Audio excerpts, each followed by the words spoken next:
Singhu border सीधे लिए चलते हैं दिल्ली के, जहां किसानों की संयुक्त किसान मोर्चा की प्रेस कॉन्फ्रेंस हो रही है।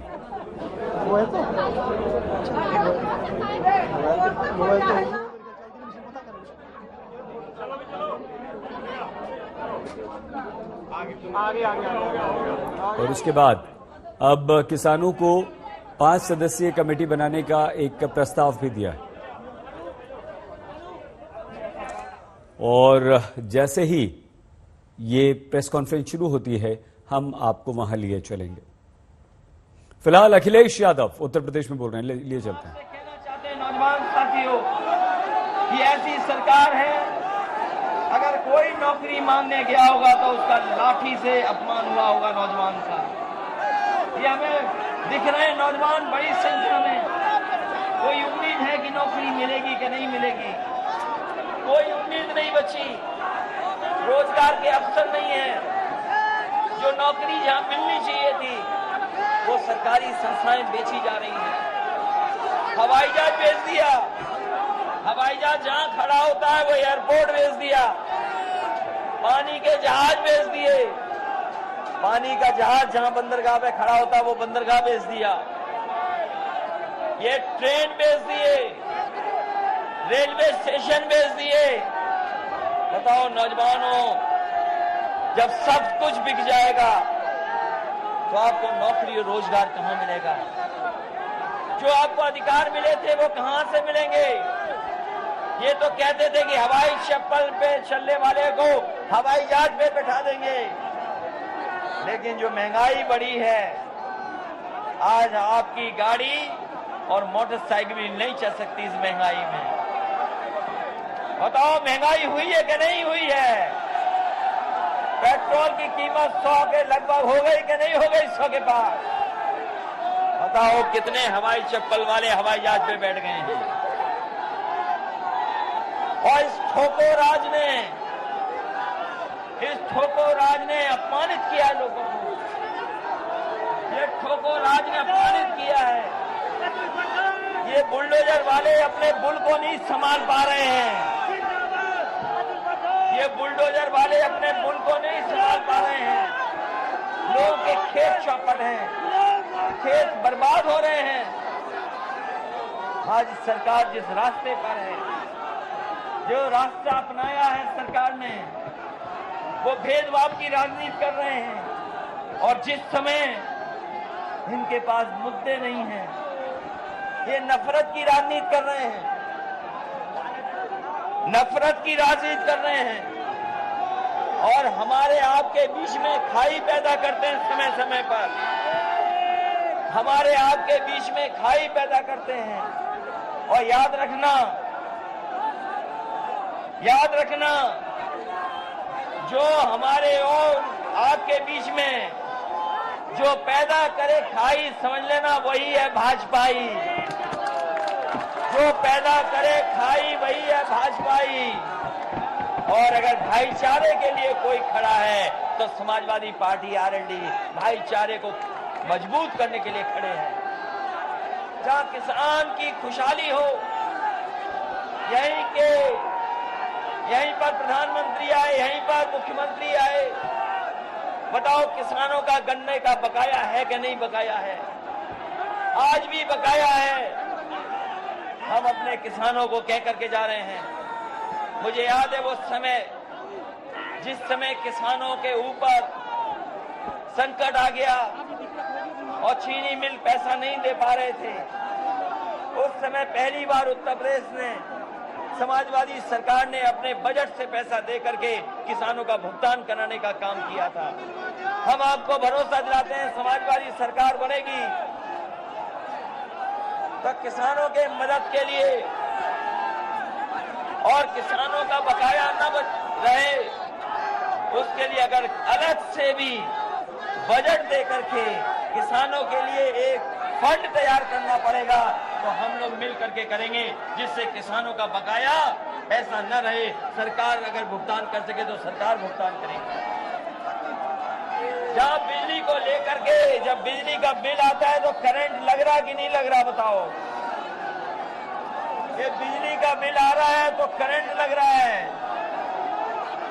अभी तक हमारे बाबा मुख्यमंत्री बिजली कारखाने का नाम नहीं रख पाए हैं। अभी तक हमारे बाबा मुख्यमंत्री बिजली के कारखाने का नाम नहीं रख पाए हैं। बताओ अभी तक नाम बोल पाए कि नहीं बोल पाए? जो नाम नहीं रख पाए, नाम नहीं बोलते, वो बिजली क्या सस्ती करेंगे? समाजवादी पार्टी के लोग और आरएलडी मिलकर के आने वाले समय में सरकार जब बनेगी, अगर हमें उम्मीद से ज्यादा भी राहत देनी पड़ेगी तो अपने गरीबों को बिजली की राहत देने का काम हम लोग मिलकर के करेंगे। इसलिए इस सभा में मैं बधाई देता हूं। हमारे नौजवानों की ऊर्जा में देख रहा हूं। ये नौजवान वो हैं जो बदलाव लाना चाहते हैं। ये सभा में जो लाल, हरा, सफेद हमें दिखाई दे रहा है, ये वो लोग हैं जो बदलाव ला रहे हैं। ये पीला रंग भी दिखाई दे रहा है। हम समाजवादी लोग मिलकर के रंग बिरंगा गुलदस्ता बनाना चाहते हैं। एक रंगी लोग किसी के जीवन में खुशहाली नहीं ला सकते। समाजवादी लोग सब रंग मिला करके एक रंग बिरंगा गुलदस्ता बना रहे हैं, और वहीं दूसरे लोग हैं वो एक रंगी लोग हैं। एक रंग वाले लोग कभी किसी के जीवन में खुशहाली नहीं ला सकते। बताओ खुशहाली ला पाएंगे एक रंग वाले? और अब तो बाबा मुख्यमंत्री जाने वाले हैं। बताओ जाने वाले ही है सरकार के, नहीं जाने वाले?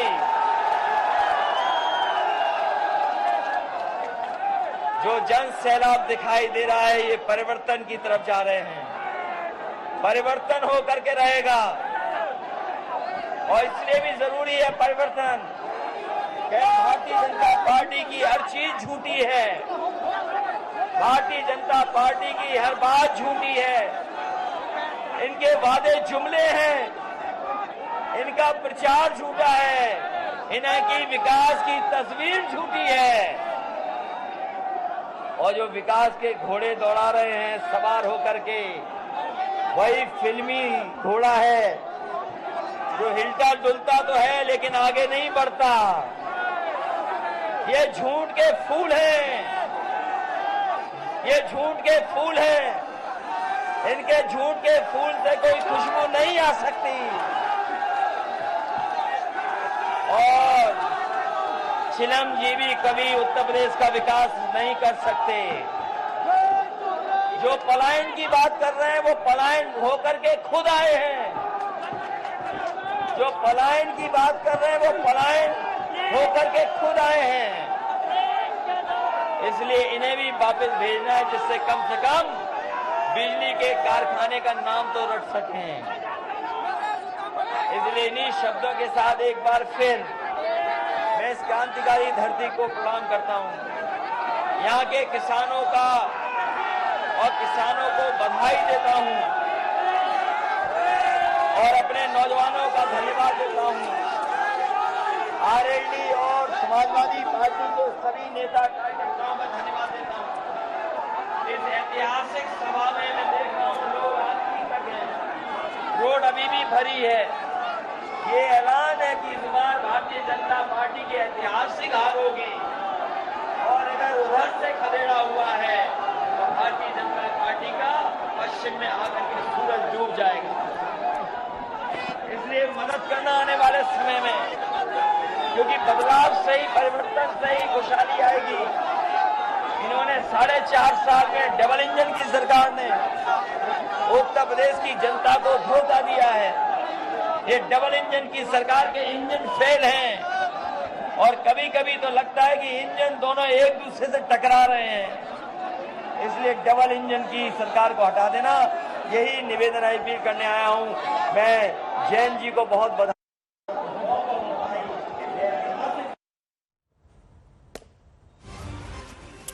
अखिलेश यादव उत्तर प्रदेश के मेरठ में एक जनसभा को संबोधित कर रहे थे। यहां किसानों को जीप से कुचला गया है।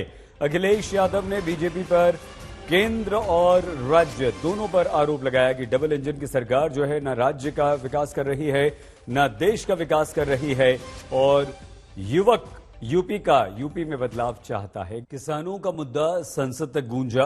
राहुल गांधी ने किसानों को मुआवजे का मामला उठाया और सरकार से मांग की। राहुल ने कहा कि भले ही सरकार के पास आंकड़े ना हो, लेकिन उनके पास पूरे नामों की लिस्ट है। 30 नवंबर को एग्रीकल्चर मिनिस्टर से सवाल पूछा गया था कि किसान आंदोलन में कितने किसान शहीद हुए। एग्रीकल्चर मिनिस्टर ने कहा कि उनके पास कोई डेटा नहीं है। पंजाब की सरकार ने तकरीबन 400 किसानों को कॉम्पेंसेशन दिया है 5 लाख रुपए का, और उनमें से 152 किसानों को रोजगार दिया है। ये लिस्ट मेरे पास है, ये मैं हाउस पे टेबल पे लेकर दूंगा। एक और लिस्ट हमने बनाई है 70 किसानों की जो हरियाणा के हैं, वो भी मैं हाउस पे लेकर दूंगा। तो ये जो प्रधानमंत्री ने माफी मांगी है और जो आपकी सरकार कह रही है कि ये कोई भी किसान शहीद नहीं हुआ है या उनके नाम आपके पास नहीं है, तो ये नाम यहां है। और मैं चाहता हूं, ये देख लीजिए, मैं चाहता हूं कि जो इनका हक है और जो प्रधानमंत्री ने कहा है, जो माफी मांगी है, उनका हक पूरा होना चाहिए और उनको कॉम्पेंसेशन और रोजगार मिलना चाहिए। धन्यवाद। 13 दिसंबर को प्रधानमंत्री मोदी काशी विश्वनाथ कॉरिडोर का लोकार्पण करने वाले हैं। इससे पहले वाराणसी को सजाया जा रहा है। सजाने के क्रम में विश्वनाथ कॉरिडोर के आसपास की सभी इमारतों को गेरुए रंग से रंगा दिया। वहां की बुलानला की मस्जिद को भी गेरुए रंग से रंग दिया गया, जिस पर मस्जिद से जुड़े लोग नाराज हैं।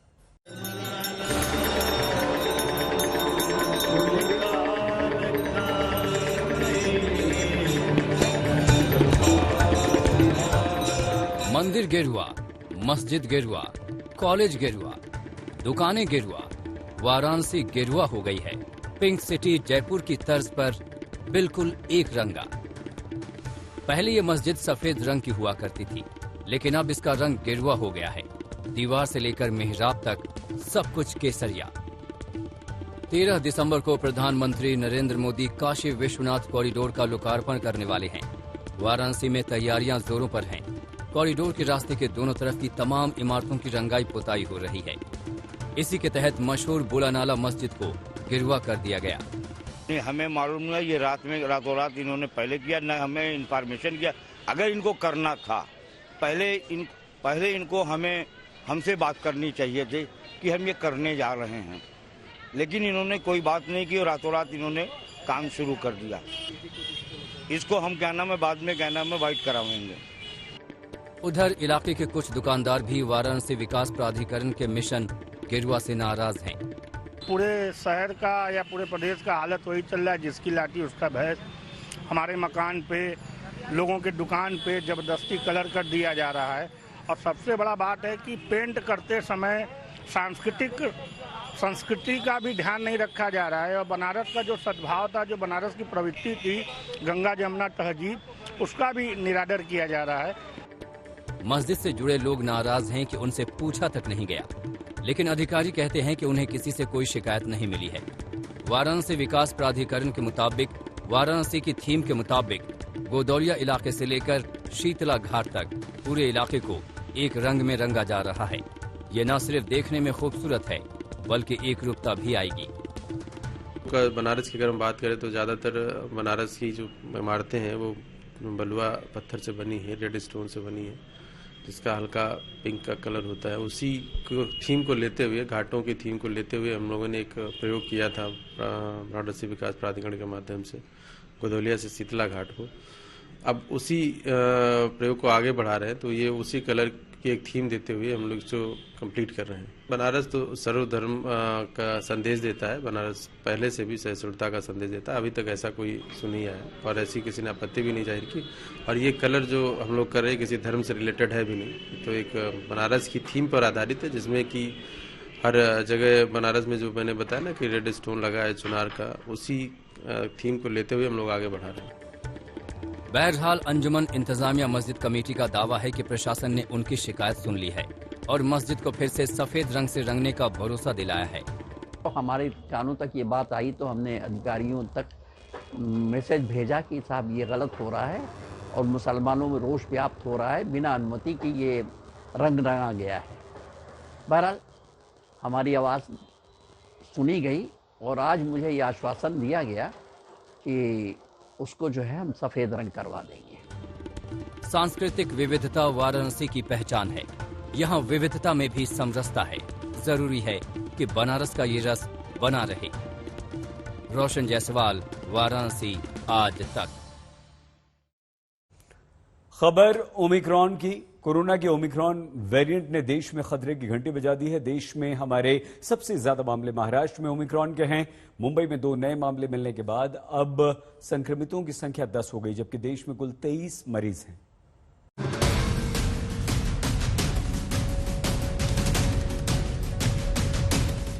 मुंबई में कोरोना के नए वेरिएंट ने टेंशन बढ़ा दी है। अभी 24 घंटे भी नहीं बीते कि ओमिक्रॉन के 2 और नए मामले महाराष्ट्र में आ गए। ये दोनों मामले मुंबई में आए हैं। 25 नवंबर को दक्षिण अफ्रीका से लौटकर आया 37 साल का शख्स ओमिक्रॉन से संक्रमित मिला है। वहीं संक्रमित शख्स का दोस्त भी ओमिक्रॉन वेरिएंट की वजह से बीमार हो गया, जो 25 नवंबर को ही अमेरिका से लौटा है। यहाँ पे थर्मल स्कैनर्स लगे हुए हैं। वो आप वहाँ ऊपर जो देख रहे हैं वो थर्मल स्कैनर्स हैं जो कि स्कैन करते हैं ताकि जो लोग यहाँ काउंटर पे बैठे हैं उन्हें तुरंत समझ में आ जाए कि किसको कितना बुखार है। 100 का कट ऑफ रखा गया है। अगर आप उसके ऊपर आपका बॉडी का टेम्परेचर है तो तुरंत यहाँ पर जो आप देख रहे हैं काउंटर्स, इस पर सामने नजर आ जाएगा कि कितना टेम्परेचर है। अगर 100 से ऊपर है तो आपका जो यहाँ पर देख रहे हैं आप येलो और रेड, तो अगर आपका टेम्परेचर कम है तो वो येलो ग्रीन में यानी येलो में दिखाता है फ्लोरोसेंट में, और अगर टेम्परेचर ज्यादा है तो वो रेड में। तो तुरंत यहाँ पर जो लोग बैठे हैं वो तुरंत जाके आपको आइसोलेट कर सकते हैं। राहत की बात है कि दोनों मरीजों में कोई लक्षण नहीं है। इन दोनों को मुंबई के 7 हिल्स अस्पताल में भर्ती कराया गया है। उद्धव सरकार ने हालात को देखते हुए मोर्चा संभाल लिया है। अभी तो लोगों से यही दरख्वास्त है कि जो guidelines government of India, government of Maharashtra और जो भी अर्बन लोकल बॉडीज हो उन्होंने जो रिलीज की है उसे फॉलो करें, क्योंकि ओमाइक्रॉन का ये धोखा है वो बढ़ते जा रहा है। अभी आपने देखा होगा जो नंबर्स है वो बढ़ रहे हैं। जीन टेस्ट हो या फिर हमारे जो काफ़ी सारे जो RT-PCRs हो उसको हम भारी मात्रा में कर रहे हैं। मुझे लगता है काफ़ी लोगों में अवेयरनेस है। पैनिक ना हो, लेकिन डर की तो थोड़ी बात होती है जब हेल्थ की बात होती है, तो इसलिए जो भी हमने गाइडलाइंस रिलीज की है उसे फॉलो करें। महाराष्ट्र लगातार कोरोना के ओमिक्रॉन वेरिएंट के रडार पर है। अब तक 10 लोग संक्रमित हो चुके हैं। इनमें एक केस 4 दिसंबर को आया था, जो केप टाउन से दुबई होते हुए मुंबई के नजदीक कल्याण पहुंचा था। इसके बाद 5 दिसंबर को 7 और केस सामने आए। इनमें पिंपरी चिंचवड़ के 6 मरीज में से 3 लोग एक ही परिवार के हैं और बाकी 3 नजदीकी जानकार हैं। इस परिवार की एक 44 साल की महिला नाइजीरिया से आई थी। वहीं एक मामला पुणे से आया। महाराष्ट्रात आज एकूण 8 ओमिक्रॉन रुग्ण आढळलेले आहेत। यामध्ये एक काल आढळलेला रुग्ण आणि 7 आजच्या दिवसात झालेली नोंद, असं एकूण 8 अशी संख्या महाराष्ट्रात झालेली आहे। यामध्ये मुंबई म्हणजेच ठाणे परिसरातला 1, पुण्यातील 1 आणि PCMC म्हणजे पिंपरी चिंचवड महानगरपालिकेमध्ये एकूण 6 अशी ही 8ची गोळाबेरीज आहे। प्रामुख्याने एक महिला तिच्या 2 मुलींना घेऊन नायजेरियावरून आली आणि त्या संपूर्ण ती फॅमिली येतानाच बाधित होती। महाराष्ट्र में 1 नवंबर के बाद से आने वाले सभी अंतर्राष्ट्रीय यात्रियों का फील्ड सर्विलांस चल रहा है। एयरपोर्ट और फील्ड सर्विलांस के जरिए 34 सैंपल जीनोम सीक्वेंसिंग के लिए भेजे जा चुके हैं। अब जो 2 पॉजिटिव पेशेंट्स पाए गए हैं उन्होंने बताया जा रहा है कि फाइजर की कोविड-19 वैक्सीन ली थी। उनके पॉजिटिव आने के तुरंत बाद 5 हाई रिस्क कॉन्टैक्ट्स और 315 लो रिस्क कॉन्टैक्ट्स की ट्रेसिंग की जा चुकी है। 1 नवंबर से जिस तरह से सरकार विदेश से आने वाले पैसेंजर्स पर नजर बनाए हुए थे, उन सभी पैसेंजर्स में से 34 लोगों के सैंपल्स अब तक जीनोम टेस्टिंग के लिए भेजे जा चुके हैं। कैमरामैन सचिन सावंत के साथ विद्या, मुंबई आज तक।